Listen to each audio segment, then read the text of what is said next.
Con coach Daniele Agnello al termine della prima partita e della prima sconfitta purtroppo contro Irons Montecatini. Coach, una considerazione generale, poi magari come sempre andiamo a vedere un po' più all'interno di questo match.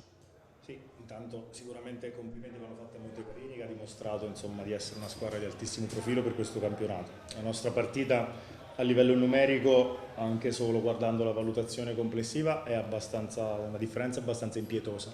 C'è da dire che però oggettivamente credo che abbiamo fatto i primi due quarti molto buoni, i primi 20 minuti, abbiamo rischiato qualcosina in difesa facendo delle difese tattiche un pochettino esasperate e purtroppo poi invece ci siamo sciolti un pochettino, e questa è una cosa che assolutamente non deve succedere. Abbiamo proprio switchato in negativo nel terzo periodo e questa cosa dobbiamo tutti, a partire da me, fare in modo che non accada più.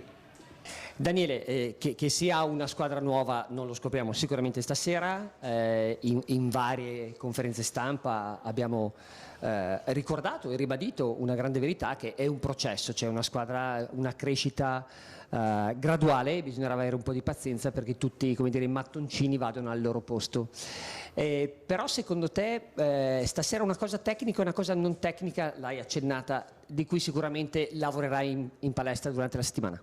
Allora, quella non tecnica l'ho accennata prima, quindi la ribadisco. A un certo punto, quando le cose sono successe, proprio 2 o 3 episodi negativi, anche per bravura di Montecatini, siamo andati troppo sotto a livello psicologico, cosa che invece non era assolutamente successa nei primi 20 minuti, dove siamo stati proprio belli gagliardi e abbiamo giocato a testa alta.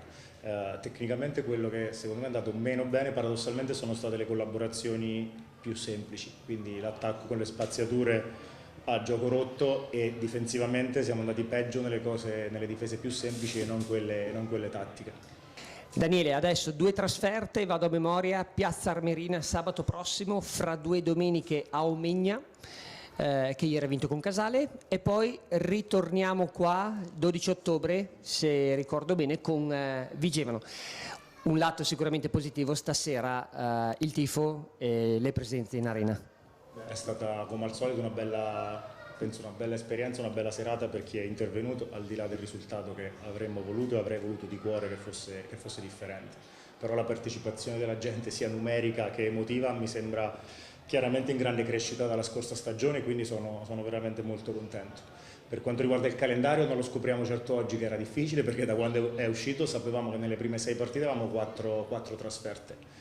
Però adesso giorno per giorno dobbiamo continuare a fare dei passettini in avanti, portare magari questi 20 minuti a essere già il più vicino possibile a 40 nella trasferta in Sicilia di sabato sera. Grazie.